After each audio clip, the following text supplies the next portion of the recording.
दोस्तों नए नए लोग यूट्यूब में आ रहे हैं और पुराने पुराने लोग व्लॉगिंग छोड़ छोड़ के जा रहे हैं। एक होता है कि अपनी मर्ज़ी से खुशी खुशी किसी चीज़ को वाइंड अप कर देना, और एक होता है प्रेशर में आके इमोशनली वीक होके किसी चीज़ को छोड़ के चले जाना। तो वैसा ही कुछ चल रहा है ठकराल फैमिली में और ठकराल फैमिली के मेंबर्स के बीच में। Hello hi, welcome back to my channel Earth Mom Dehradun. Channel में न्यू है तो प्लीज़ सब्सक्राइब करें, वीडियो पसंद आई तो लाइक शेयर भी बिल्कुल करें। अभी अपने 2 दिन के इंस्टाग्राम लाइव पे टारस ठकराल एक अनाउंसमेंट करते हुए नजर आए, बट उससे पहले अगर आप उनके यूट्यूब चैनल पे जाके देखेंगे तो उनकी लास्ट वीडियो ऑलमोस्ट 10 डेज पुरानी है। यानी कि पिछले 10 दिन से टारस ने कोई भी वीडियो, कोई भी व्लॉग अपने चैनल पे अपलोड नहीं किया। इस वजह से काफ़ी उनकी ऑडियंस जो उन्हें पसंद करती है उनसे क्वेश्चन करने लगी कि व्लॉग क्यों नहीं आ रहा है, वीडियो क्यों नहीं आ रही है, उनका बेटा तो ठीक है, वो तो ठीक है, कंसर्न दिखाने लगे।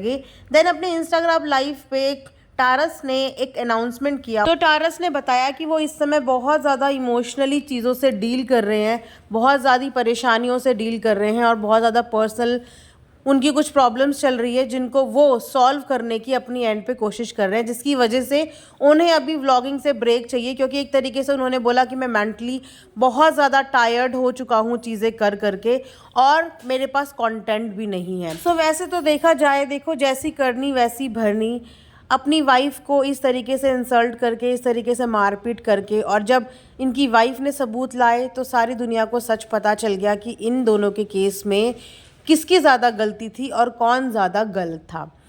तो उसके बाद इन्होंने फिर अपनी लाइफ सेट करने की कोशिश करी, लेकिन कहते हैं ना कि किसी का घर डुबा के आप कभी भी अपना घर नहीं बसा सकते। इनको उस समय इतना गुस्सा, इतनी नाराज़गी और इतनी इनसिक्योरिटी हो गई थी कि इन्होंने अपनी वाइफ के हर दरवाजे बंद करने की कोशिश करी, उसको फिनेंशियली बिल्कुल डाउन कर दिया, चलता फिरता उसका यूट्यूब चैनल तक डिलीट कर दिया। लेकिन वो कहते हैं ना कि गुस्सा जब इंसान के सर पे चढ़ता है तब उसको अच्छा बुरा कुछ भी समझ में नहीं आता, लेकिन समय इंसान को सब कुछ सिखा देता है। तो शायद कहीं ना कहीं उनको अब अपनी गलती का एहसास हो चुका है, इसीलिए उनके 2-3 दिन के पोस्ट में वो बार बार माफ़ी मांगते हुए नज़र आ रहे हैं, माता रानी की फ़ोटो दिखाते हुए नज़र आ रहे हैं। और अब क्योंकि उन्हें मेंटल पीस चाहिए, क्योंकि जितना भी उन्होंने व्लॉगिंग ट्राई कर लिया, उन्होंने कोलैबोरेशंस कर लिए, लेकिन उसके बाद भी उनका चैनल वो ग्रो नहीं पकड़ पाया, उनके चैनल में वो पहले जैसी बात रही ही नहीं। और वाकई में उन्होंने सच ही बोला है कि उनके पास अब कंटेंट रहा ही नहीं। कितने दिन वो कार्स के शोरूम में घूम लेंगे, या कितने दिन वो अपनी गाड़ियाँ, अपनी कार दिखा लेंगे, क्योंकि फैमिली तो अब व्लॉग में आ नहीं रही है। बेटे को सम रीजंस की वजह से वो दिखा नहीं पा रहे हैं, बहन को उनके पर्सनल रीजंस की वजह से वो दिखा नहीं पा रहे हैं। तो कंटेंट के नाम पे अब उनके पास कुछ रह ही नहीं गया है। तो ये सही वक्त है थोड़ा सा ब्रेक लेने का। हो सकता है कि इस ब्रेक लेने के साथ साथ चीज़ें कुछ सॉर्ट आउट हो जाएं। चीज़ें इन दोनों के बीच देखो सॉर्ट आउट हो या ना हो, पर एक बच्चे को माँ बाप दोनों की इक्वल ज़रूरत होती है। और जब भी घर गृहस्थी में ये सब कलेश होता है तो बड़ों के साथ साथ सबसे ज़्यादा सफ़र जो करते हैं वो होते हैं छोटे बच्चे। लेकिन सच बताऊं तो आज मुझे पर्सनली जो मैंने उनका वीडियो देखा इंस्टाग्राम पे, मुझे भी उनके लिए बुरा लग रहा था कि ठीक है, अगर वाकई में देखो उन्हें अपनी दिल से अपनी गलती का एहसास है ना, तो वो अपनी गलती सुधारेंगे ज़रूर। और हर इंसान को सुधरने का मौका देना चाहिए, क्योंकि गलतियाँ इंसानों से ही होती हैं।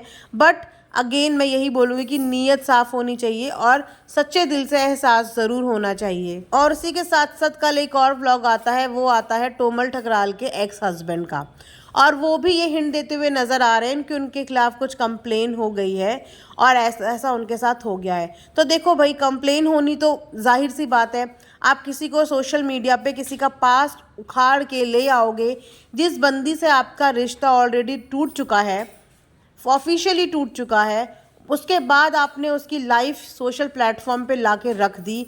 हर बार कुछ ना कुछ, कभी फ़ोटोज़, कभी एल्बम्स, उसका नाम ले लेके हाइप बना बना के आप व्यूज़ ले रहे हो।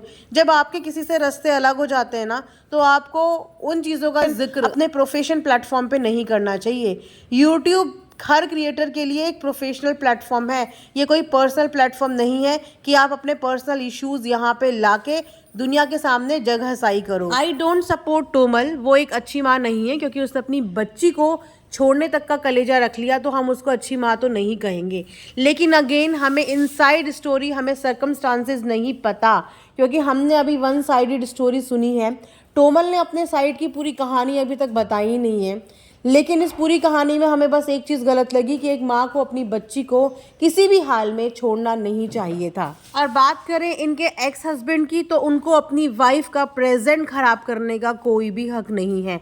अगर कोई बंदा म्यूचुअल अंडरस्टैंडिंग से ऑफिशियली कानून के दायरे में रह के आपसे अलग होकर अपनी नई ज़िंदगी की शुरुआत कर चुका है, तो आपका कोई हक नहीं बनता कि आप उनकी नई ज़िंदगी में, प्रेजेंट लाइफ में जहर घोलें और उन रिश्तों को ख़राब करने की कोशिश करें।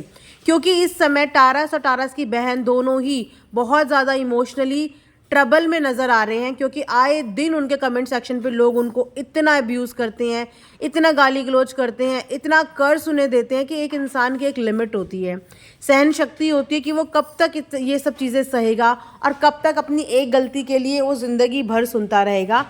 आखिर में क्या पता कि सिचुएशन क्या हुई होगी, क्या पता उन्होंने कुछ ट्राई किया हो, क्योंकि अगेन मैं वही बोल रही हूँ कि हमें सिर्फ वन साइडेड बातें पता है, लेकिन ह्यूमन ग्राउंड पे किसी को इतना ज़्यादा ह्यूमिलेट नहीं करना चाहिए कि वो अपना कुछ नुकसान कर ले। अगर आप टोमल की भी शक्ल देखोगे ना, तो वो अपना काम तो करती है, लेकिन उसके चेहरे पे अब वो ग्रेस, अब वो ग्लो रहा ही नहीं है। नज़र आता है कि फैमिली उनकी बहुत ज़्यादा डिस्टर्ब चल रही है। एंड वी होप कि ये ब्रेक उनकी फैमिली इश्यूज़ को सॉल्व करने में मदद करे।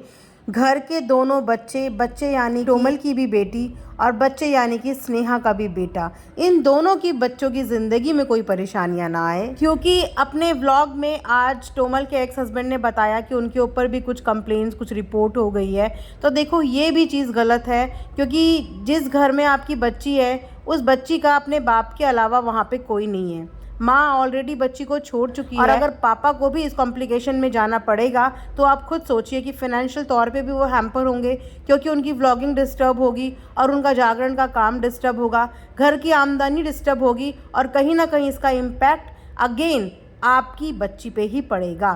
तो कोई भी फैसला लेने से पहले या कोई भी एक्शन लेने से पहले ना, हमेशा इंसान को ठंडे दिमाग से सोच लेना चाहिए कि हम एक गलती की सज़ा क्या सिर्फ उसी इंसान को दे रहे हैं या उससे जुड़े हर इंसान को दे रहे हैं। तो आपस में बातचीत करके ये लोग अपनी प्रॉब्लम सॉल्व कर सकते हैं बिना एक दूसरे के ऊपर एक्शन लिए हुए, क्योंकि इन एक्शंस की वजह से कहीं ना कहीं जैसे स्नेहा और टारस के बच्चे को अफेक्ट पड़ा था ना, उसको भुगतना पड़ा था ना, आज वही सिचुएशन इनकी बेटी की भी हो जाएगी। तो कृपया करके बच्चों को ध्यान में रखते हुए ही चीज़ें करें, ऐसा किसी का नुकसान ना कर दें कि आपकी नफ़रत यही भुला दे कि आप ही के बच्चे हैं वो। सो ये था मेरा आज का एक रिएक्शन। आई होप आपको पसंद आया होगा। लाइक शेयर एंड सब्सक्राइब ज़रूर करें। And thanks for watching earth Mom Dehradun.